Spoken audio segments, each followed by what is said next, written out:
네, 그러면 지금부터 드림퓨전 텍스트 3D using 2D diffusion이라고 하는 논문 소개해 드리도록 하겠습니다.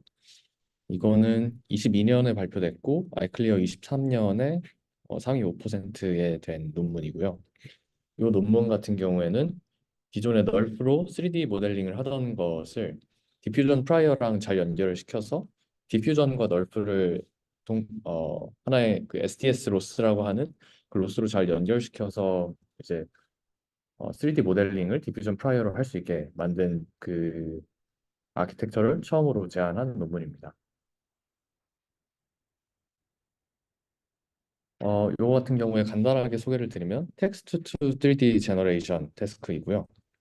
널프를 트레이닝을 시키는데 디퓨전 프라이어를 마치 GT 이미지처럼 사용을 해서 널프를 트레이닝 시키는 그런 방법론을 가지고 있습니다. 그리고 여기서 강조하는 거는 3D 오브젝트를 모델링을 하는데 3D 데이터가 전혀 필요가 없다라고 이야기를 하고 있습니다. 그래서 오른쪽이 결과물들인데요. 보면 굉장히 생각보다 잘 나오는 것을 볼 수 있습니다. 예를 들어서 라이언 reading the newspaper 이렇게 돼 있으면 실제로 이제 사자가 뉴스페이퍼를 읽고 있는 이 오브젝트가 3D로 널프에 지금 트레이닝이 되어 있는 상태거든요. 그래서 이런 텍스트 하나만으로도 이런 3D 씬을 모델링 할 수 있다라는 게 이 모델의 의의입니다. 그래서 여기에서는 원래 널프에서는 그라운드 트루스로 여러 가지 각도에서의 이미지를 사용을 하는데 여기에서는 그런 이미지가 아니라 디퓨전 프라이어를 사용을 하기 때문에 그 노테이션을 디퓨전 노테이션을 사용을 해서 그 로스를 정의를 하고 있습니다. 그래서 우선 이 논문에서 사용하고 있는 노테이션들과 그리고 디퓨전에 대해서 간단하게 설명드리도록 하겠습니다. 우선 디퓨전은 다들 알고 계시다시피 이런 노이즈에서 이런 이미지로 디노이징을 해가면서 이미지를 생성하는 모델입니다. 그래서 이 이미지에서 이런 노이즈로 점차적으로 가우시안 노이즈를 더해가는 과정을 포워드 프로세스라고 하고, 그리고 이걸 반대로 가우시안 노이즈에서 점차적으로 이제 디노이징 해가는 과정을 리버스 프로세스라고 합니다. 그리고 각각의 프로세스를 포워드 프로세스를 Q, 리버스 프로세스를 P라고 이야기를 합니다.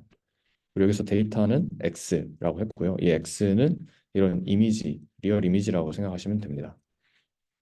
그리고 GT라고 하는 레이턴트 베리어블을 GT라고 표현을 하는데요. 여기서 이 레이턴트 베리어블은 각각의 완전한 노이즈에서부터 완전한 이미지로 가기까지 각각의 이제 디노이징 스텝을 계속해서 거치는데 이때 이 T를 타임 스텝이라고 하고 기본적으로 우리는 이 라지 T를 1000이라고 많이 사용을 합니다.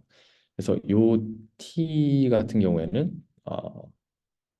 이 디퓨전의 포워드 프로세스와 리버스 프로세스가 이 T가 충분히 클 때 각각의 스텝 사이에서 더해지는 노이즈가 가우시안 노이즈가 되도록 할 수 있는데요. 그래서 이 T를 충분히 큰 값으로 정할 때 그때 1000을 처음으로 이제 제안을 했고 그래서 1000을 굉장히 많이 쓰고요.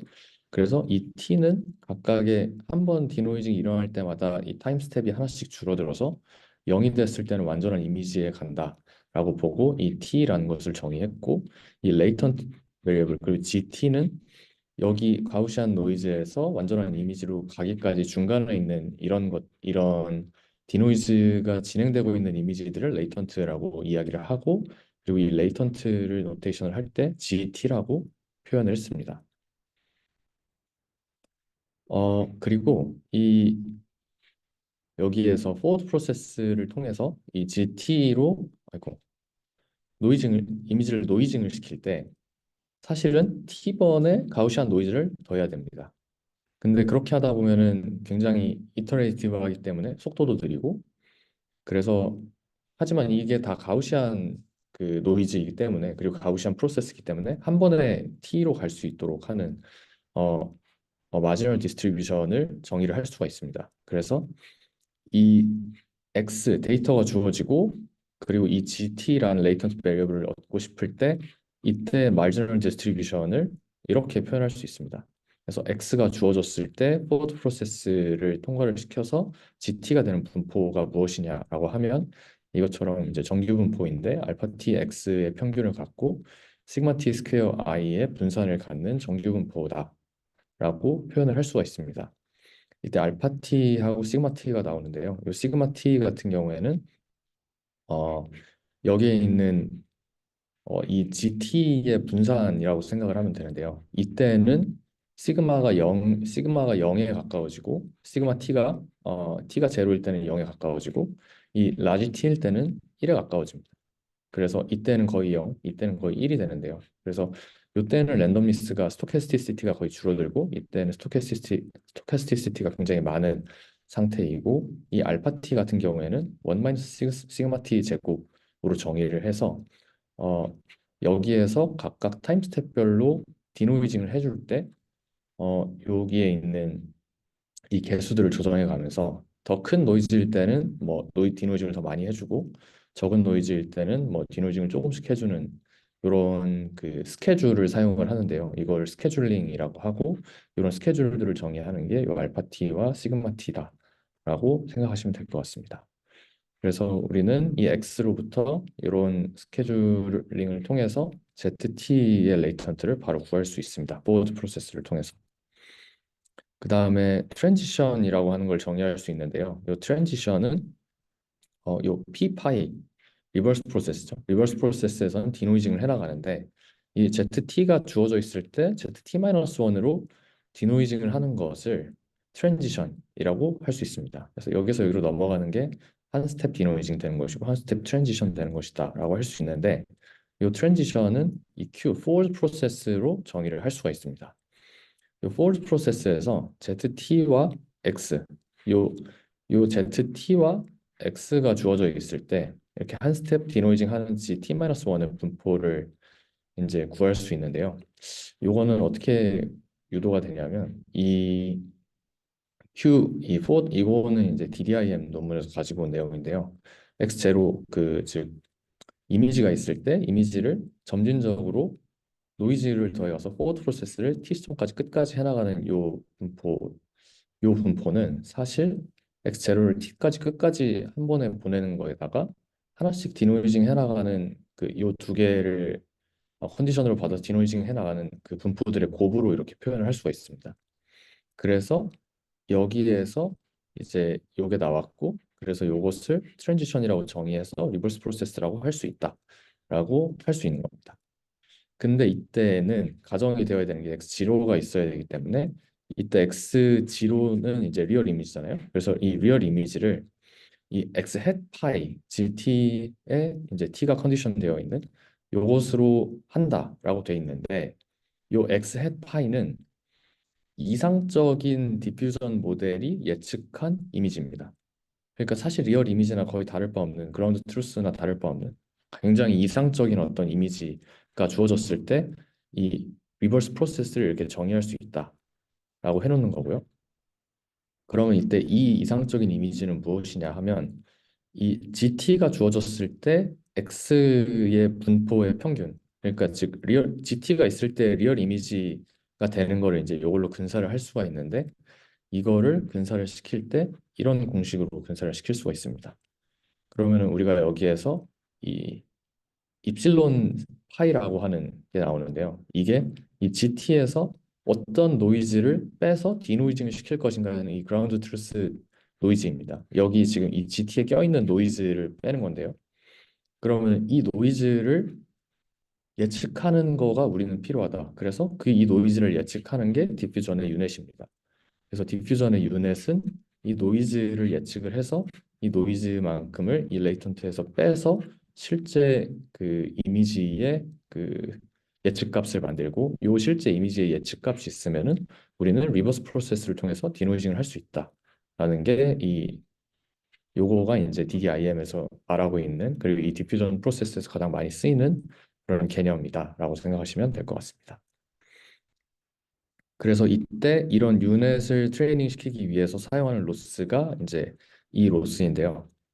이거 같은 경우에는 이 입실론 파이가 유넷이죠. 유넷에다가 요 알파 t x 플러스 시그마 t 입실론과 t를 넣어가지고 이 그 노이즈를 예측을 하고 그리고 실제 노이즈에서 그거를 빼서 예측한 노이즈와 실제 노이즈 사이에 엘트로스가 작아지도록 그 엘트로스 자체를 로스로 두고 요 앞에는 이제 각각의 t 시점에 따른 웨이트인데요. 실제로 DDPM에서는 요 웨이트를 t 시점에 상관없이 그냥 다 1로 놓고 트레이닝을 많이 합니다. 그래서 요 뒤에 있는 부분이 사실상 로스라고 보면 되고, 요 값이 유닛에 들어가서 나온 그 예측된 노이즈와 실제 노이즈 사이에 엘트 로스를 줄이는 방향으로 유닛을 학습시킨다라고 생각하시면 됩니다. 근데 이때 얘는 뭐냐 하면 그 입실론, 여기 있는 이 입실론은 스탠다드 노멀 디스트리뷰션에서 나오는 겁니다. 그러니까 0,1 그 표준 정규 분포를 따르는 애인데, 여기다 시그마 t를 곱하니까 분산이 시그마 t 제곱이 되고, 여기 알파 t x를 더하니까 이제 이 분포를 따르게 됩니다. 얘가 이 분포를 따르게 되고, 그러면은 얘가 이 GT의 분포가 되는 거죠. 그래서 사실 GT를 인풋으로 넣어서 유닛에다가 태워서 나온 입실론 값이 이 여기에 있는 요 입실론, 어 여기에 있는 얘가 되도록 해서 이 트랜지션을 잘 해서 디노이징을 잘 하게 만드는, 네, 이런 구조라고 보면 됩니다. 그래서 여기까지가 디퓨전에 대한 설명이었고요. 그래서 이 STS 이 논문에서는 이걸 어떻게 활용을 하느냐라고 하면 어, 3D 렌더러, 그러니까 널프 모델에서 널프 모델이 이제 있고, 그리고 거기에 어떤 카메라가 이렇게 있으면 그 방향에서 본 이미지를 만들어 주잖아요. 근데 이 어떤 널프 모델에서 이 방향으로 쏴서 만든 그 이미지가 디퓨전을 통해서 리얼리스틱하게 생성된 이미지처럼 되도록 이 널프 모델을 트레이닝 시키겠다라는 게 얘의 목적입니다. 그러면은 이 널프에서 만들어낸 이미지랑 그 디퓨전 모델의 그 로스랑 연결을 시켜줘야 되는데, 이때 연결을 시킬 때 딥이라고 하는 메소드를 사용을 해서 그 요 3D 렌더러 널프에서 만든 이미지 널프를 펑션 G라고 할 때, 얘가 만든 이미지 크리에이티드 이미지를 X라고 놓고 X를 G 세타라고 봤습니다. 이 세타는 널프의 파라미터고요. 그래서 널프에서 생성된 그 이미지를 X로 놓고 그 다음에 걔를 디퓨전, 아까 봤던 디퓨전 로스랑 연결을 시켜서 로스를 태워서 요 세타를 업데이트 하겠다라는 게 얘의 컨셉입니다. 그러면은 이때 세타는 어떻게 돼야 되냐면은 이 LDIF라고 하는 아까 봤었던 이 디퓨전 로스를 대신 디퓨전 로스를 최소화시키는 이 세타를 찾아서 그 세타를 만드는 게 이 세타 스타인데, 이때 x가 원래는 파이 x였다면 이때 x는 g 세타가 들어가게 되는 겁니다. 그런데 이렇게 일반적으로 그냥 연결을 시켰을 때는 학습이 잘 되지 않는다라고 이야기를 하고 있습니다. 그래서 학습이 왜 안 되는지를 탐구를 하면서 이 로스를 세타에 대해서 이제 그레디언트를 구해봤을 때 텀이 이렇게 계산이 된다고 합니다. 그래서 이때는 여기에 이제 노이즈 레지듀얼이 나오고 유닛 자코비안이 나오고 제너레이터 자코비안, 그러니까 널프 자코비안이 나오는데, 근데 이 유닛 자코비안의 특성을 보니까 일단 그 전체를 다 미분을 해야 되니까 컴퓨테이셔널 코스트가 크고, 그리고 스몰 노이즈 레벨에서 얘가 이제 스케일이 굉장히 작아지고 하면서 뭔가 제대로 수렴할 수 있도록 하는데 오히려 방해가 된다라고 이야기를 하고 있습니다. 그래서 로스 펑션의 이 그레디언트에서 유닛 자코비안을 그냥 뺐다라고 해서 요거를 빼서 만든 게 스코어 디스틸레이션 샘플링 로스입니다. 그래서 보면 이거는 이 로스를 정의한 게 아니라 이 로스의 그레디언트를 정의한 겁니다. 그래서 어, 이 로스가 작아지는 방향으로 트레이닝을 하는 게 아니라 그냥 얘를 구한 다음에 얘를 바로 사용을 해서 이 세타를 업데이트한다라고 생각하시면 될 것 같고요. 그리고 이때의 특징은 이 유닛 자코비안을 없앴기 때문에 디퓨전 모델을 100% 디퓨전 모델을 백프롭 해가지고 트레이닝할 필요가 없이 그냥 디퓨전 모델의 아웃풋만 가지고 바로 이 널프를 학습시킬 수 있다라는 장점이 있습니다. 네. 이 뒤에는 이제 널프와 전체적인 구조를 연진이가 추가로 설명을 해줄 예정이고요. 혹시 여기에서 궁금하신 내용 있으신가요? 그 유넷 자코비안을 없앴잖아, 그냥 단순히. 네, 맞습니다. 그러면 그냥 기본적으로 이게 아이덴티티로 대체한 거라고 볼 수 있는데, 아, 네, 어, 혹시 유넷 자코비안의 실제 한번 계산해 본 다음에 이게 네. 아이덴티티랑 얼마나 가까운지 그거를 실험적으로 보인 거 같은 게 있나? 아, 여기에서 그런 내용은 없었고요. 대신에 그 언급했던 게 유네자코비안을 그냥 없애버린 게 좀 애독한 그 메소드일 것처럼 보일 수 있다라고 하면서 응? 요거가 어떤 두 분포 사이에 그 KL 다이버전스를 줄이는 방향으로 해석될 수 있다라고 코멘트를 남겨놓기는 했습니다. 음, 그런데 그런 실험이나 이런 게 있었던 것 같지는 않습니다. 음,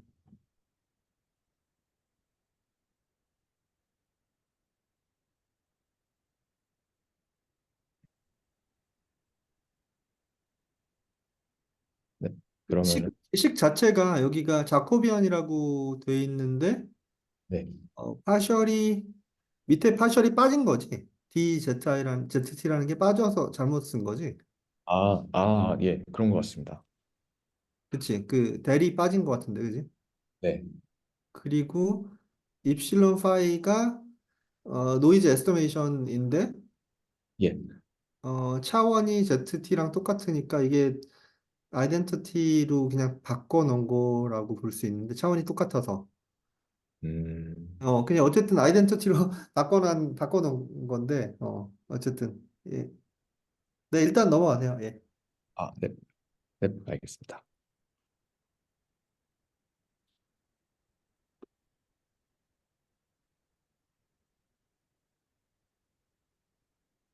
질문 그러면 없으시면 제가 이어서 네, 진행할까요? 화면 공유 화면가 막혀 있어서. 알겠습니다.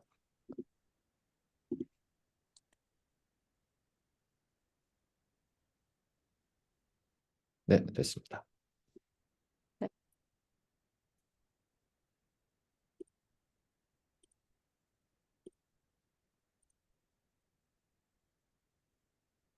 전체 화면으로 잘 보이시나요?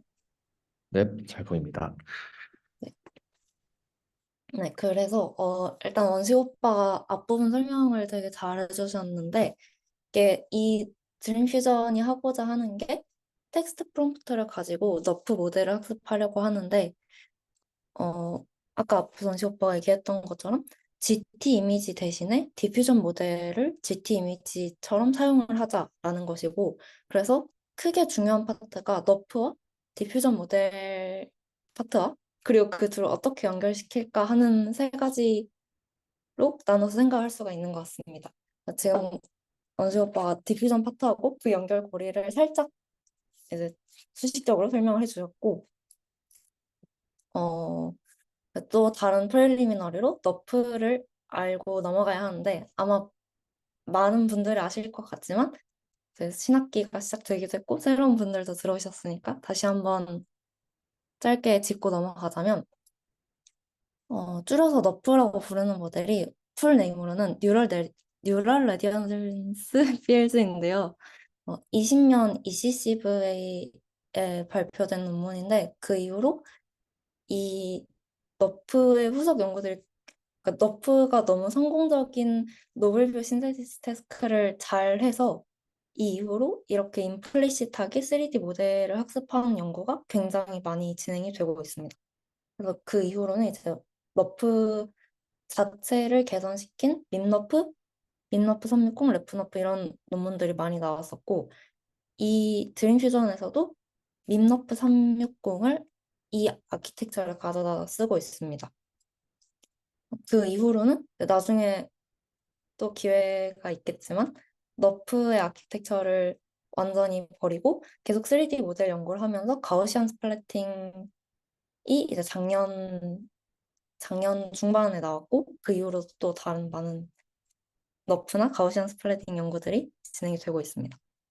간단하게 너프의 과정이 어떻게 되는가, 어떻게 노블뷰 신세시스를 하는가를 설명을 드리면, 음, 일단 이 노블뷰 신세시스라는 테스트는 예를 들어서 이런 레고 포크레인 같은 것을 저희가 3차원 모델로 학습을 하고자 한다고 할 때, 인풋으로는 이 레고를 여러 가지 방향에서 본 2D 이미지들을 가지고 있고, 그리고 어, 학습시키고자 하는 모델은 여기 F세타로 표현된 NLP입니다.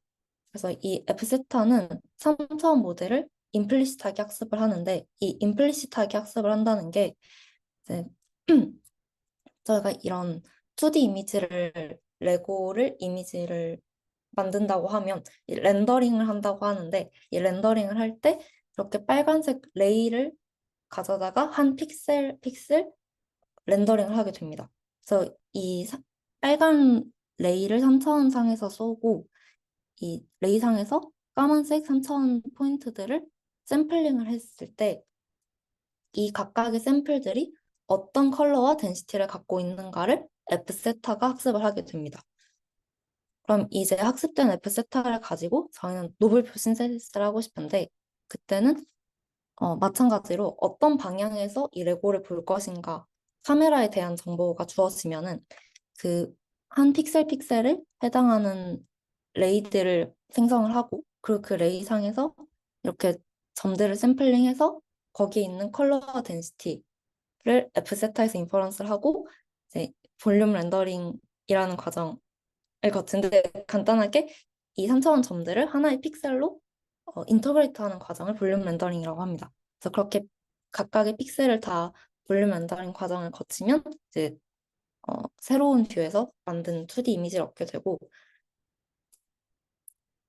기존에 가지고 있던 트레인 2D 이미지와 MSE 로스를 사용해서 이 F세타를 학습을 하게 됩니다. 음? 그래서 이 과정을 수식어로 표현하면 이렇게 이 트레디셔널 너프를 이렇게 표현할 수가 있는데요. 앞에서 말씀드렸던 그 F세타에 해당하는 MLP 아웃풋이 컬러 CI와 이 타우로 나타낸 덴시티가 되고 이 덴시티를 가져다가 그 컬러를 인터그레이트를 해서 각 덴시티로 이 컬러 인터그레이션을 하는 웨이트를 만들고 이 웨이트로 컬러를 합쳐서 한 픽셀의 컬러에 해당하는 이 라지 C를 얻게 됩니다. 이게 이제 트레디셔널 너프의 과정인데 드림 퓨전에서는 이렇게 여기까지는 똑같이 사용을 하였고 조금 다르게 적용을 한 부분이 이제 기존에는 쉐이딩 그러니까 음영에 해당하는 부분도 다 NLP에서 학습을 하도록 했었는데 여기선 그 쉐이딩 과정을 따로 구분을 해서 어, 이 MLP 아웃풋을 학습하는 컬러는 그 MLP 컬러 대신에 알비도 그러니까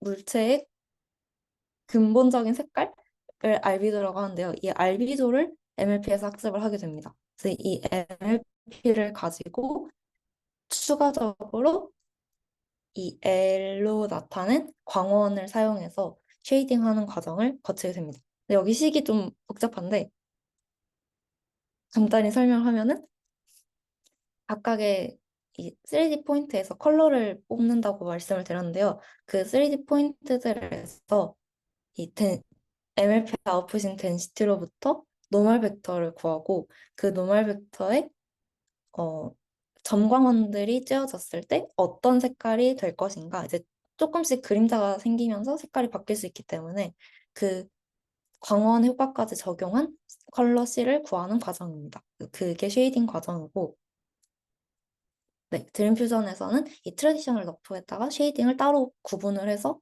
렌더링 과정을 진행을 합니다. 네, 그리고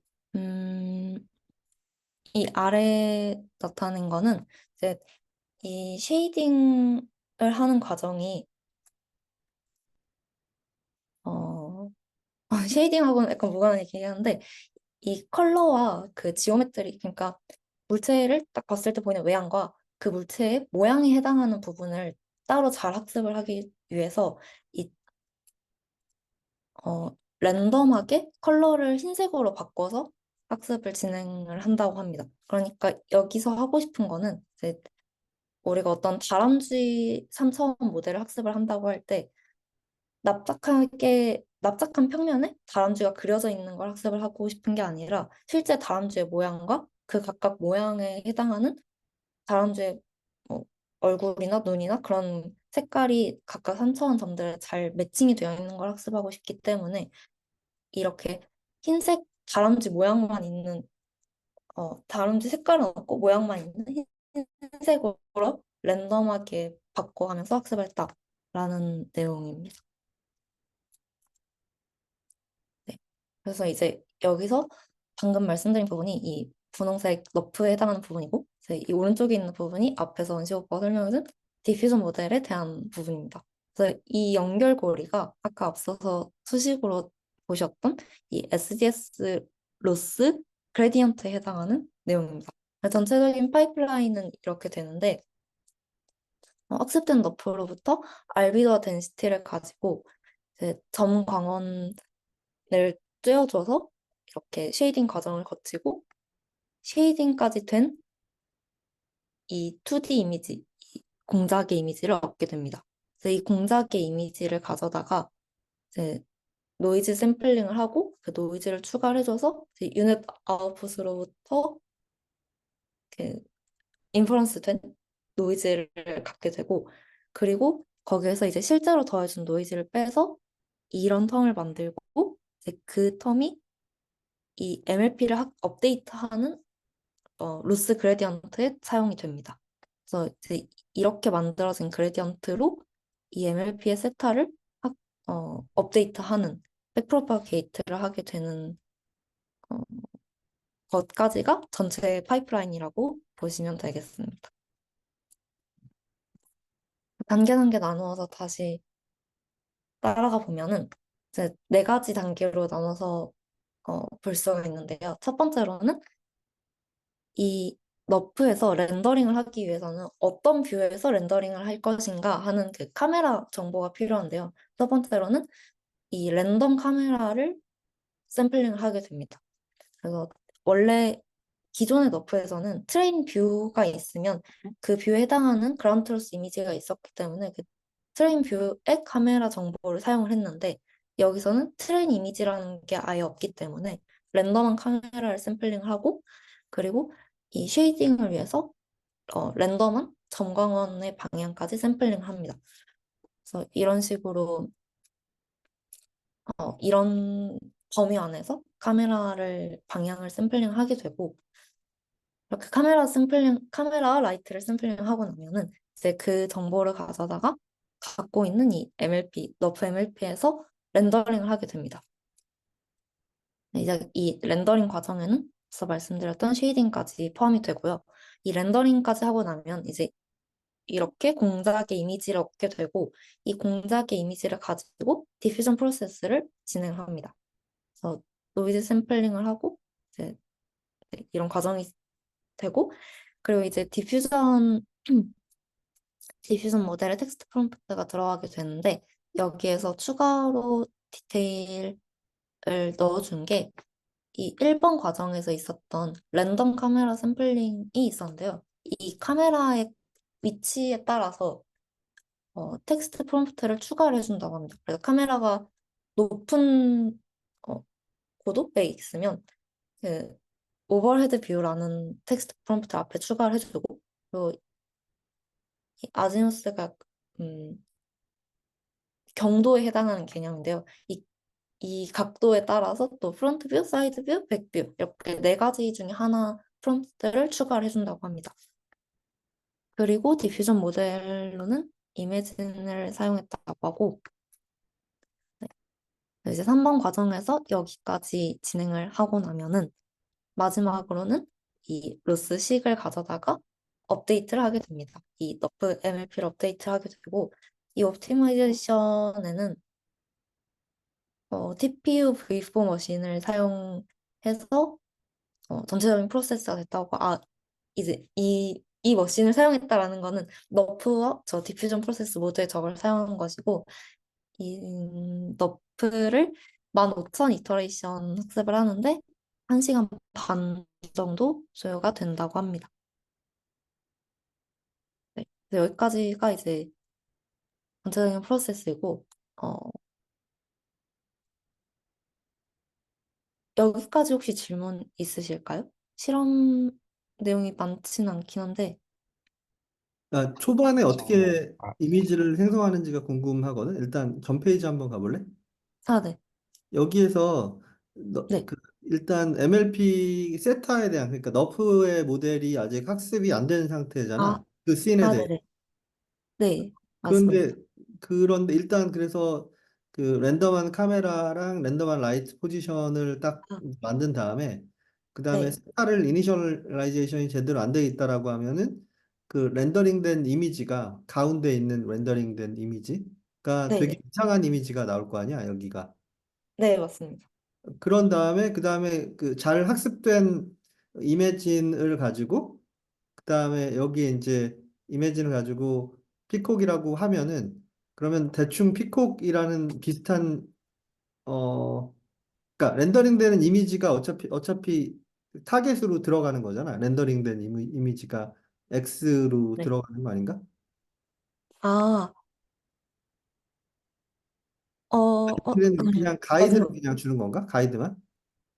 네, 맞습니다. 그러니까 이게 일단 처음에 제가 내용을 빠뜨렸는데, 처음에는 아예 랜덤 이니셜라이저가 된 MLP로 응? 시작하는 게 맞고요. 그래서 아마 처음에는 이런 피콕이 안 생길 어? 것이고, 그래서 아마 여기에서도 이제 얻게 되는 게 이렇게 공작이 있는 게 아니라 거의 거의 랜덤으로 아래 나와. 있는 노이즈 같은 게 들어가게 될 것 같고요. 응? 그래서 이제 여기에서 나온 이 렌더링 이미지하고 이 유넷을 거쳐서 나온, 유넷에서는 이제 텍스트 프롬프트가 들어갔으니까 아마 피콕이 제대로 나올 것 같고요. 어? 근데 어, 네, 그렇게 하면은 아마 이제 원래 여기에서 응, 응. 에러를 여기서 보여야 되는데, 헷갈리는데, 아마 여기에서 이제 피콕이 원래는 안 생기는 게 맞습니다. 그러니까 잘 어, 학습된, 그러니까 지금 보이는 것처럼 이 피콕이 들어가고 여기에 이제 피콕이 나오는데, 그러면 이제 얘는 노이즈를 응, 응, 에스티메이트 하는 부분이니까 여기에는 공작의 모양이 없어야 되는데, 응, 아마 이거에 대해서 저랑 원식 오빠가 얘기를 했었는데, 이게 학습 초반에는 이런 식으로 여기에 피콕이 나오게 되고, 응, 그래서 아마 업데이트를 하면서 학습 초반에는 이런 선명한 픽곡이 그레디언트에 사용이 될 것 같습니다.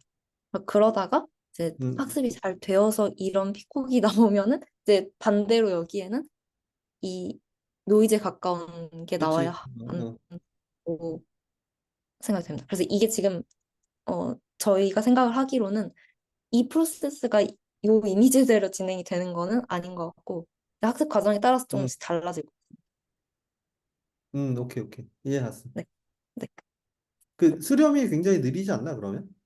아까 한 시간에서 그, 한 시간 반. 네, 1시간 반이 좀 오래 걸리는 것 같긴 합니다. 저 TPU를 썼는데 어, 1시간 반 걸리는 것도. 그러니까. 네, 맞습니다. 15,000 이터레이션이네. 네. 15,000. 아, 보통 너프 한 이미지 트레이닝 어, 했는데 한 아, 30분 정도 걸리지 않나? 아닌가? 이게 모델마다 많이 다르긴 한데, 여기에서 사용한 모델이 그 밈너프 360인데, 아, 그게 제가 알기로 굉장히 학습이 오래 걸리거든요. 그래서, 어, 생각해보면 이 1시간 반이 그렇게 오래 걸리는 것 같진 않습니다.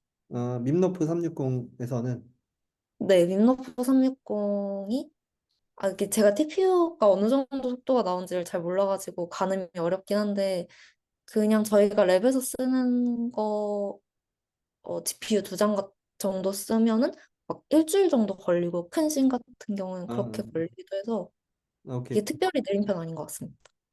어, 네, 알겠습니다. 네. 혹시 질문 메서드 관련해서 더 있으실까요? 저 질문이 있는데, 아, 네. 그, 어, 어, 네, 그, 네. 디펜던트 컨디셔닝 있잖아요. 네. 그게 제가 저번에 제로 원투 쓰리라는 페이퍼 그런 데서 보면, 그 디퓨전이나 그런 아, 애들이 좀 이미지 생성 같은 거 하면, 포워드 페이싱 같은 것들 주로 많이 생성해가지고, 아, 네. 그런 디렉션이나 그런 거에 대한 그게 없어가지고, 뭐 디렉션 어웨어하게 파인 튜닝 해가지고 3D 뭐 컨시스턴시 한 제너레이션을 좀 다뤘던 그런 것도 있는 걸로 알고 있는데 그 여기서 네. 이렇게 오버헤드 뷰나 프론트 뷰 같은 뷰 디펜던트 컨디셔닝 텍스트 쿼리 같은 거 주면 유의미하게 이게 성능이 좋아지나요? 아니면 뒤에 이런 거 관련해서 아, 뭐 어블레이션이나 그런 실험 같은 것들이 있는지. 네. 어블레이션 이거 뷰티 펜던트 컨디션 하는 거 어블레이션 이는 네, 있습니다. 그래서 아마 디퓨전 모델이 그게 잘 없다고는 하지만 그래도 어느 정도는 조금은 정보를 갖고 있는 게 아닐까요? 아마도. 알겠습니다. 감사합니다.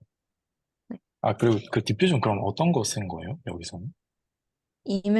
아, 이매진이라고 이미진? 아, 네. 아, 하는데 저도 잘 모릅니다. 감사합니다. 아, 한 가지 더 질문하면은 그 뷰 네. 디펜던트 컨디셔닝을 주잖아. 네. 그러면 이터레이션마다 이거를 다르게 주는 건가? 다른 뷰 포인트를 만들기 위해서? 아, 네, 맞습니다. 그 이터레이션마다 이 카메라를 샘플링하고 응? 그 카메라에 따라서 저 컨디셔닝 하는 프롬프트가 달라지기 때문에 응, 응, 응. 계속 바뀌는 게 맞습니다. 아, 오케이, 오케이. 그럼 저 그리고 좀, 혹시 들리시나요? 엄청 노이즈가 찌릿거리는. 엄청 저 질문해도 되나요? 아, 들리시나요? 네. 네. 그, 오버헤드 뷰랑 뭐 프롬프트 뷰랑 사이드 뷰 같은 때 어느 정도 물체가 잘 만들어진 이후에는 좀 컨시스턴트 디노이징 하도록 학습이 될 것 같은데 초반에는 어, 각각 다른 뷰에 대한 프롬프트 줘서 디퓨전 모델이 만들어내는 애들이 그렇게 컨시스턴트하게 같은 물체에 대한 여러 뷰에 대한 이미지로 만들어내는 게 보장되는 건 아닌 거죠. 그냥 학습을 하면서 점차 그게 가능해진다라는 거죠. 노이즈가 지금 다현 언니한테서 생기는 건가요? 아, 제 마이크가 좀 안 좋은 것 같아요. 아, 네. 그 일단 질문이 저 텍스트 프롬프트에서 그뷰 디펜던트 컨디셔닝 하는 게 학습 과정에서 계속 이 컨시스턴트한가에 대한 질문인 게 맞죠? 그러니까 그러니까 한 개의 오브젝트에 대한 여러 뷰를 만들어내야지 너프가 학습이 잘 될 것 아, 같은데, 네, 디퓨전 모델에서 똑같은 오브젝트에 대해서 여러 가지 뷰의 이미지를 똑같은 오브젝트라는 아, 어떤 네. 그 강제성은 없어 보여가지고, 그럼에도 잘 되는지 그게 궁금했습니다. 아, 오. 이거는 네, 제가 네네. 아, 그게 처음에는 똑같은 오브젝트가 아니라 랜덤 오브젝트를 계속 생성을 할 겁니다. 왜냐하면은 여기에서 이 MLP가 그 처음에 랜덤 이니셜라이제이션 되기 때문에 카메라 포즈에 따라서 이미지를 뽑아도 굉장히 이상한 이미지가 렌더링이 될 텐데 거기다가 노이즈를 더해서 그거를 이제 유넷으로 디노이징을 하는데 그때 텍스트 프롬프트를 뭐 피콕을 언어 솔브보드 해서 피콕을 해라라고 하면 유넷은 그게 랜덤 노이즈에서 피콕을 만들어내는 거기 때문에 여러 가지 피콕 중에 하나를 만들어낼 겁니다. 그러고 나서 그거가 이제 만들어진 피콕을 가지고 로스를 줘서 MLP를 업데이트를 계속 하다 보면 MLP가 처음에는 뭐 색깔은 다르지만 어쨌든 피콕의 모양을 하고 있는 방향으로 업데이트가 조금씩 되겠죠. 그러면서 이제 여러 가지 이제 뭐라고 해야 되지? 여러 가지 생김새의 피콕이 있을 수 있지만 피콕이 가지고 있는 공통적인 특징들이 있을 수 있잖아요.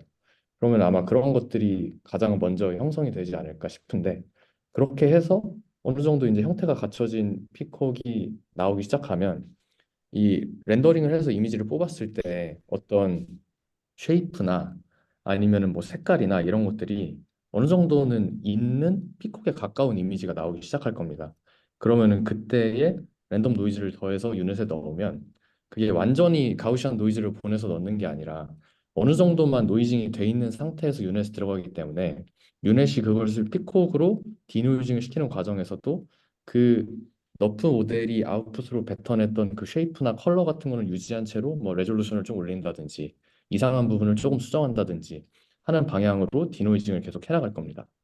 그러니까 처음에는 굉장히 다른 피콕들을 유넷이 생성을 해나겠지만 나중에 점점 수렴해 갈수록 똑같은 피콕에 대해서 다른 뷰 포인트에 대한 피콕들을 생성해내게 될 가능성이 높아지고 그렇기 때문에 이, 이 너프가 학습이 가능한 것 같습니다.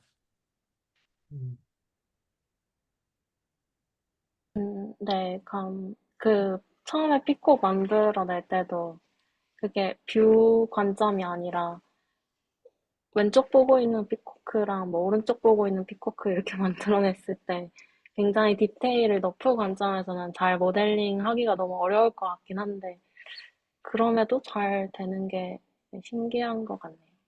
감사합니다. 채팅창에 올렸는데 그 텍스트 가이던스가 좀 심플한 경우에도 이 문제가 잘 풀리나요?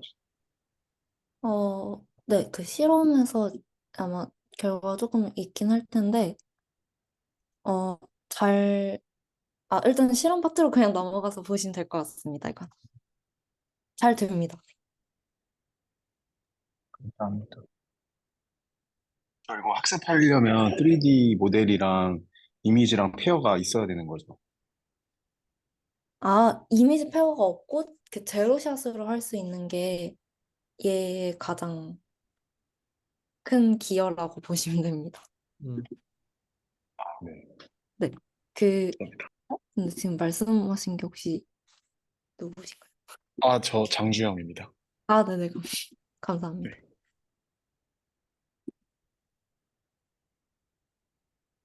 일단 실험 파트로 넘어가 볼까요, 그러면?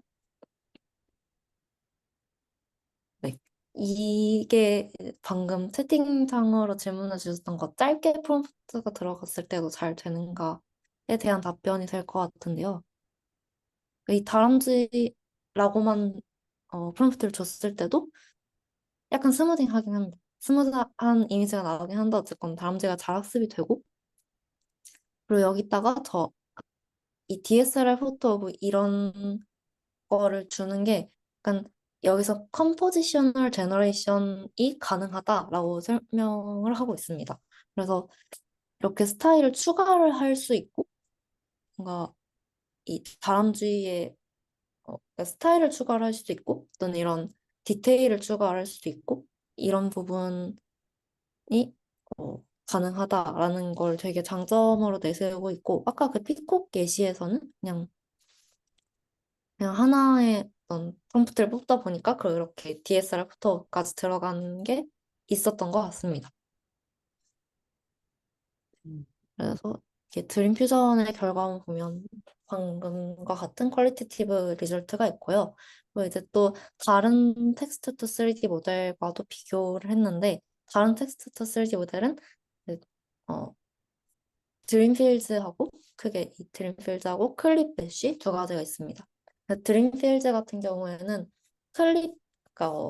클립을 사용해서 디퓨전 모델 대신 클립을 사용하고 너프를 학습시키는 모델이고 클립 메쉬 같은 경우에도 마찬가지로 클립을 사용하고 이제 메쉬 모델을 학습시키는 연구입니다.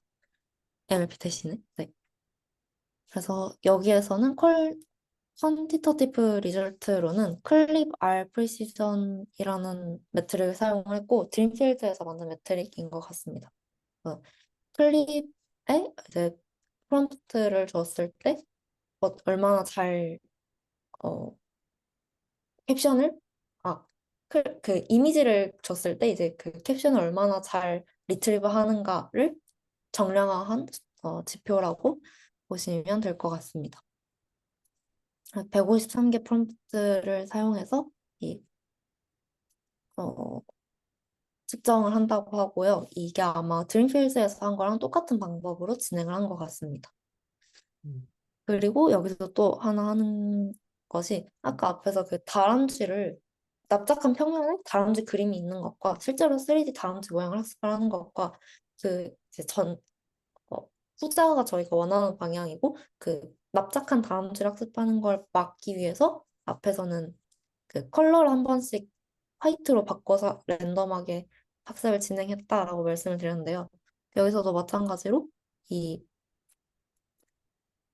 텍스처리스 렌더에 대해서도 똑같이 R 프리시전을 잽니다. 이 텍스처리스 렌더라는 게 색깔 없이 아예 흰색으로만 만들었을 때 어떻게 그 지오메트리가 잘 학습이 되는가를 보여주기 위해서 이렇게 진행을 했다고 합니다.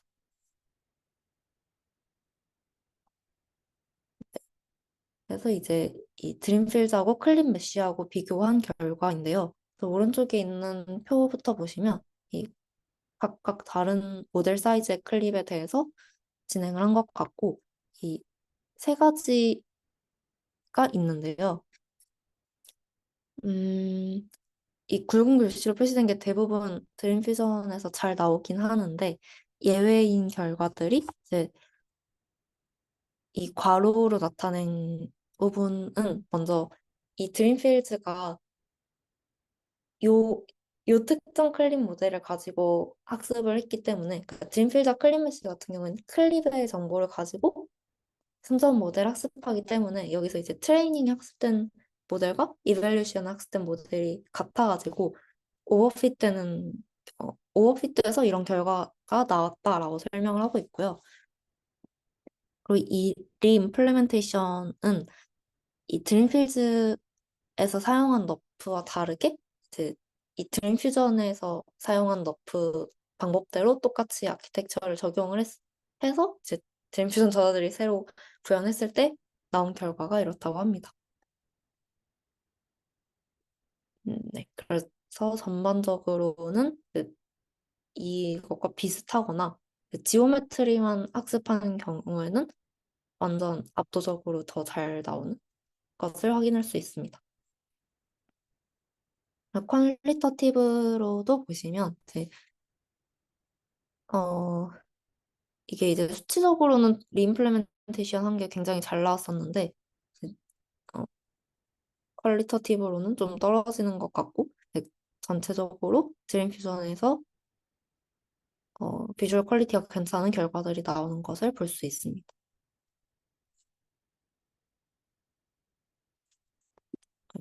네. 그리고 이게 어블레이션인데요. 음,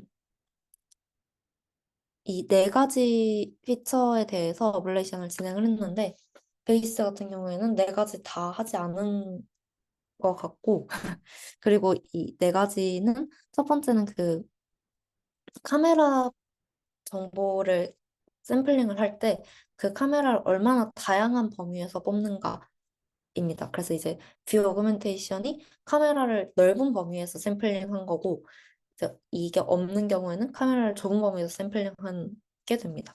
두 번째로는 그 뷰 디펜던트 텍스트 프롬프트를 추가하는 부분이고요. 세 번째는 이제 라이팅 그 쉐이딩을 하는가 하지 않는가에 대한 내용입니다.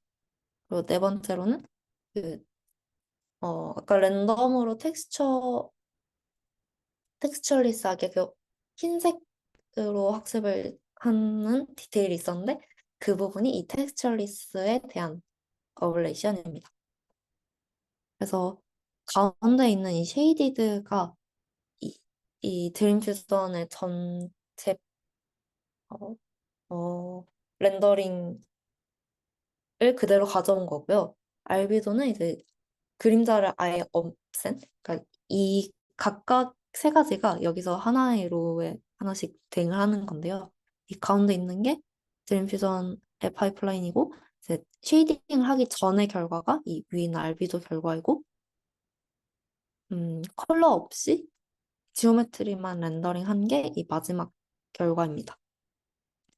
여기 보시면 카메라 레인지를 좁은 범위에서 샘플링 했을 때에는 이런 머리가 두 개 있거나 하는 식으로 굉장히 이상한 결과가 만들어지고, 이 텍스트 프롬프트가 없었을 때, 아, 네. 텍스트 프롬프트가 이제 추가됐을 때 이제 이거인데요. 텍스트 프롬프트가 추가됐을 때 아마 제가 잘못 설명했는데, 예, 텍스트 프롬프트가 없었을 때 이렇게 머리가 양쪽에서 생기는 결과가 나오고, 거기다 이제 텍스트 프롬프트를 추가를 해줬을 때 이렇게 머리가 하나로 되는 결과가 나온다고 볼 수 있습니다. 그리고 이제 여기다가 라이팅을 추가를 해줬을 때 이렇게 지오메트리가 조금 더 정리되는 것을 확인할 수 있고, 그리고 이제 네, 이게 조금 더 지오메트리를 잘 학습하기 위한 디테일까지 어플레이션이 잘 되는 것을 보실 수 있습니다. 네. 준비한 내용은 여기까지인데요. 실험 결과나 아니면 앞에서 추가적으로 더 궁금하신 부분이 있을까요? 이거 후속 연구로 뭐 이거에 그냥 퍼스널라이제이션 같은 거를 하는 연구도 있나? 그러니까 person, 네. 우리 뭐 내 강아지를 뭐 3D를 모델을 만든다든지 사진 그러니까 왜 어, 제너레이션 할 때 네. 아, 제가 텍스트 투 3D를 사실 계속 팔로우 하던 건 아니어서 잘 모르겠는데, 그게 있는지 모르겠지만, 만약 된다면 굉장히 흥미로운 연구일 것 같습니다. 없으면 해봐도 좋을 것 같고, 그러니까 뭐 그렇습니다. 뭐, 예지나 뭐 워낙이나 뭐 이렇게 연구하는 사람들 이런 거에다가 가우시안 스플래터 같은 거 요새 잘 되니까 네, 그런 거에다가 붙여도 될 것 같은데 네, 퍼스널라이제이션 관점에서 네. 잘 저도 되면 막 굉장히 많이, 좋은 주제일 것 같습니다. 네, 지원님. 어, 저도 그냥 많이 찾아본 건 네. 아닌데, 그냥 리스트 같은 거 한번 봐보니까, 뭐 드림 크래프트라고 어떤, 퍼스널라이즈랑 관계된, 그러니까 내가 약간 커스터마이즈 하고 싶은 오브젝트에 대한 사진을 넣으면, 이런, 그 발표해주신 메소드를 써가지고, 이렇게 3D를 만드는 좀 연구들은 조금 있는 것 같습니다. 그래서, 아, 네. 저 질문 하나 있는데, 네. 잘 모르는 상태에서 질문을 하는 거라 좀 이상할 수 있는데요. 아까 자연님이 물어봐 주신 거에서 저도 좀 비슷하게, 그러니까 처음에 MLP가 만드는 게 뭔가 물체의 본질이나 이런 것들을 만들고, 거기서 랜덤 카메라랑 빛을 쪼여서 렌더링을, 랜덤하게 만들어주는 거라면은, 그냥 MLP를 학습할 때 3D 하나의 물체에 대해서 여러 가지 뷰포인트로 동시에 학습하면서 동시에 여러 뷰포인트의 2D 이미지들이 서로 컨시스턴트하게 학습이 되면은 좋을 것 같은데, 여기서도 어쨌든 하나의 뭔가 MLP로 만들어낸 게 있으면은 그거를 여러 장을 렌더링해서 학습을 하고 걔네끼리 컨시스턴트하게 묶어주는 것도 좀 좋은 학습 오브젝티브가 아닐까라고 생각을 했는데, 그런 것들이 이 너프 학습할 때 주로 있는 방법들인지, 그리고 제가 방금 말한 것도 여기에 붙여서 뭔가 더 해볼 만한 것인지, 그냥 그런 거에 대한 의견을 한번 들어보고 싶습니다.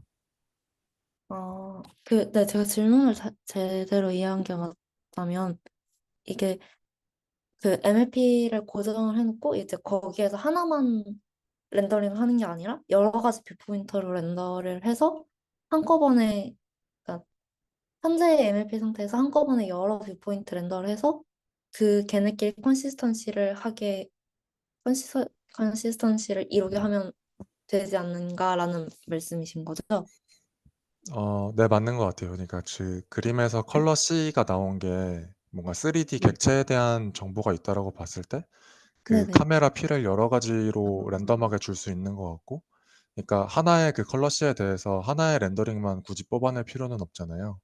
아, 네. 그래서 여러 가지를 병렬적으로 생성한 다음에 걔네끼리 뭔가 한 객체에 대해서 여러 가지 뷰에 대해서 뽑았을 때 좀 겹치는 부분에 대한 함을 배우는 것 자체가 이 3D 객체를 더 잘 이해하게끔 만드는 오브젝티브이지 않을까라는 생각이 들어서 음, 이 분야는 제가 정말 잘 모르는데 그냥 아, 생각나는 대로 여쭤봤어요.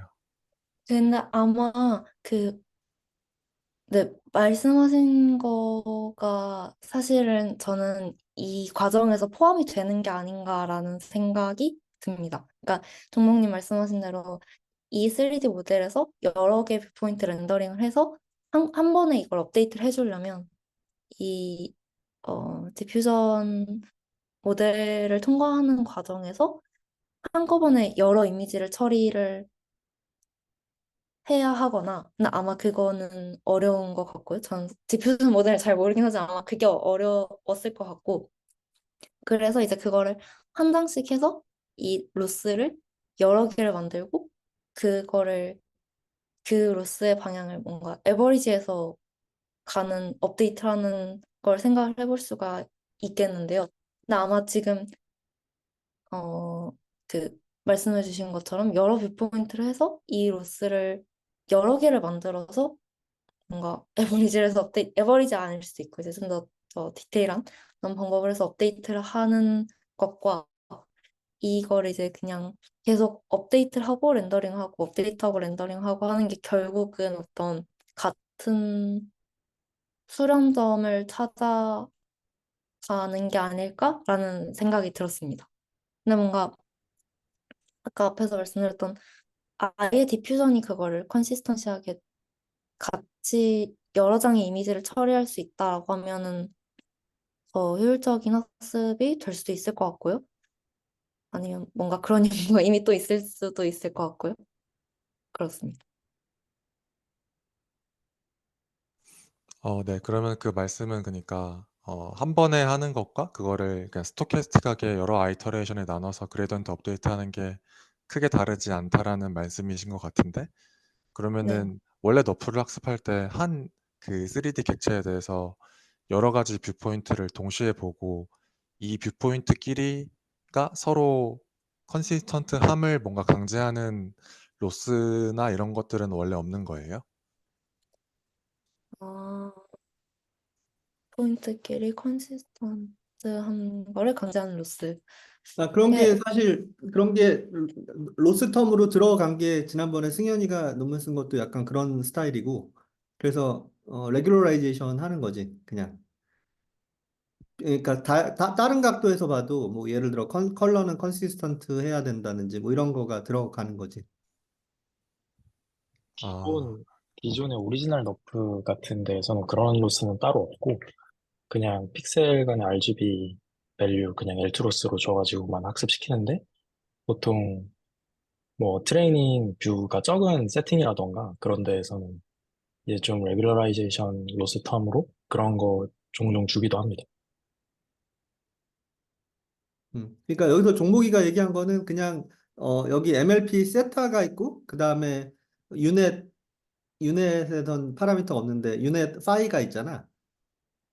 근데 그 파이는 고정돼 있는 거고 이미 프리 트레이닝 된 거를 그냥 쓰는 거고 그림 보기에 그다음에 세타를 업데이트 하는데 뷰포인트 P 카메라를 예를 P 카메라나 P 라이트 같은 거를 다르게 해가지고 예를 들어 두 씬을 만든 다음에 그러면 렌더링이 두 개가 될 거고 그러면 각각 유닛 1에다가 집어넣고 유닛 2에다가 집어넣으면 두 번 포워딩을 디퓨전을 두 번 거치면은 그러면은 이제 업데이트 그 두 개가 나올 텐데 그 두 개에 대해서 어쨌든 두 개를 어쨌든 이용해서 컨시스턴스를 맞춰 보겠다 뭐 이런 거지.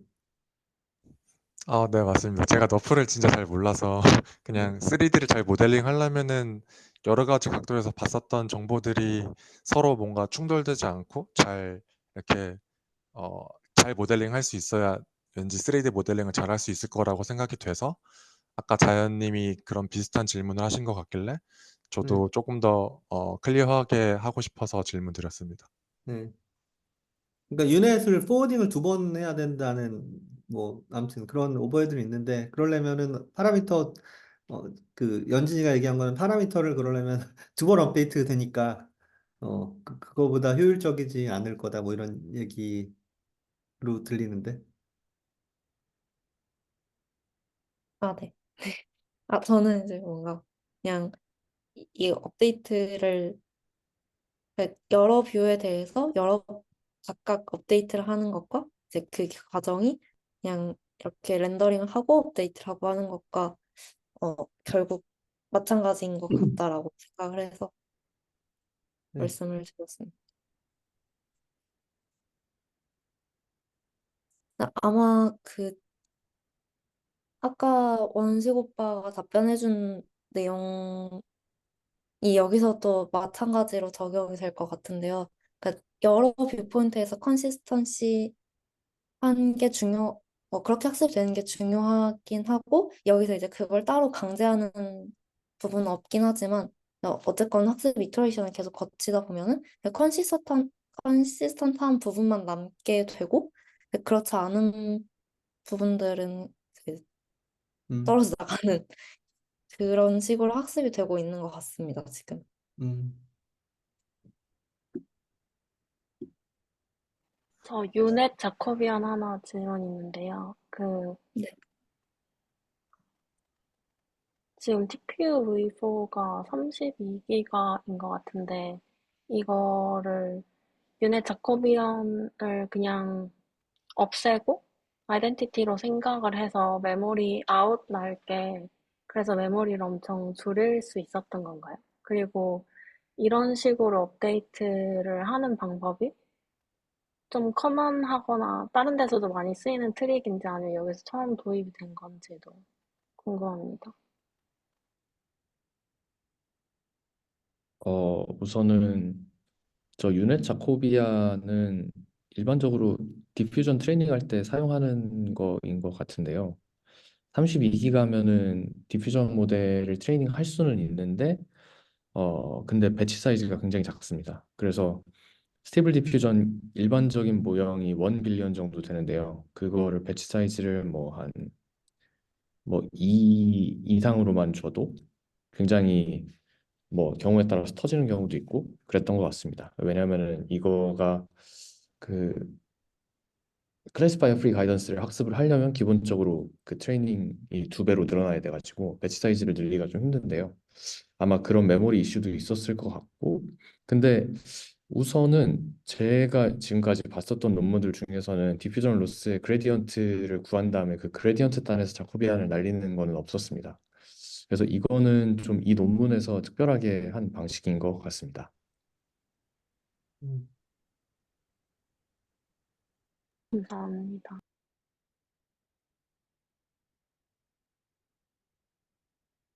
혹시 저도 질문 하나 하고 싶은데요. 네.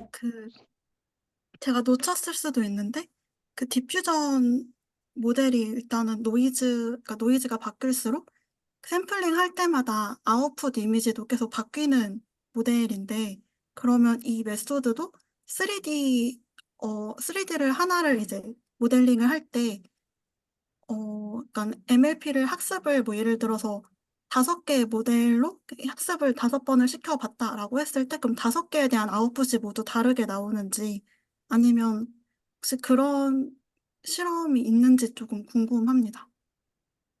똑같은 텍스트 프롬프트로 여러 번 MLP를 학습했을 때의 결과요. 맞죠? 네네네. 질문이? 네, 네. 맞습니다.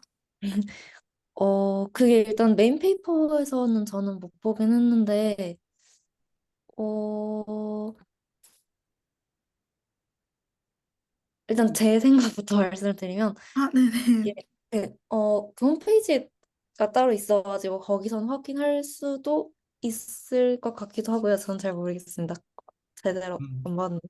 그냥 근데 내 네, 메인 페이퍼에서는 없었고 이게 아마 근데 아까 원식 오빠 얘기해준 것처럼 이게 계속 음 사실 15,000번을 이터레이션 한 게 15,000번 디퓨전 모델을 하는 거기 때문에 통과를 시키는 거기 때문에 그 엄청나게 에버리지가 될 것 같아요. 그래서 제 생각에는 이 다람쥐 같은 거는 크게 안 바뀔 것 같고 이런 배경 이미지 같은 게 이제 처음에 어떤 방향으로 학습이 어, 갔느냐에 따라서 달라질 수도 있을 것 같습니다. 아, 혹시 그러면 원고 혹시, 네. 네네네. 어, 그럼 혹시,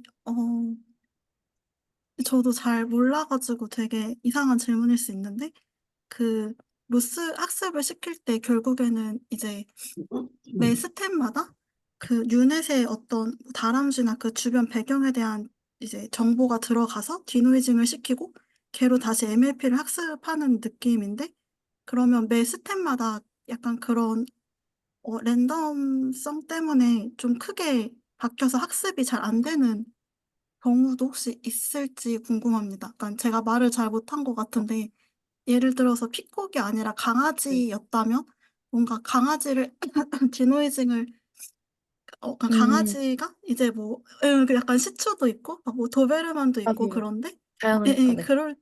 그럴 때마다 그래서 매 스텝마다 뭔가 다른 강아지에 대한 디노이징이 된다면 뭔가 전체적인 트레이닝이 좀 잘못될 수도 있을 것 같아서 혹시 네. 그런 문제점도 있을지 좀 네, 어떻게 네. 생각하시는지 아, 궁금합니다.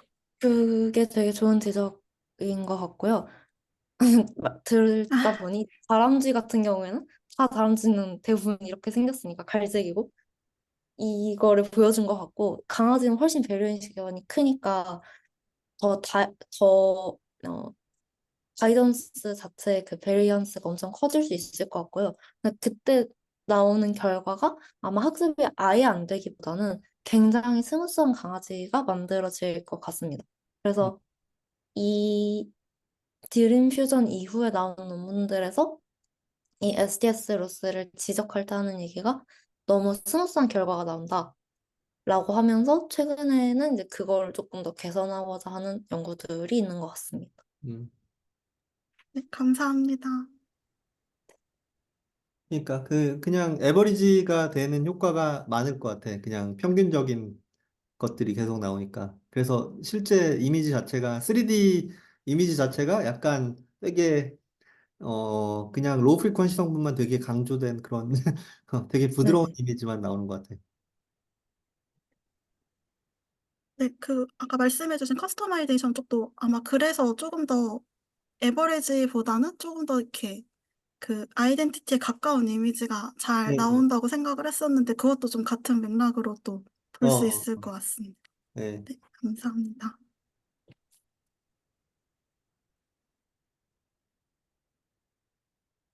혹시 더 질문 추가로 있으실까요?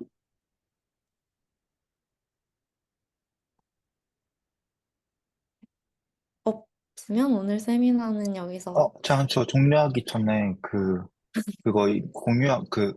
파일 녹화한 거 잠깐 꺼주실 수 있을까요? 네. 그럼 일단 오늘 네. 세미나는 여기서 마무리를 네. 하도록 하겠습니다. 그, 뭐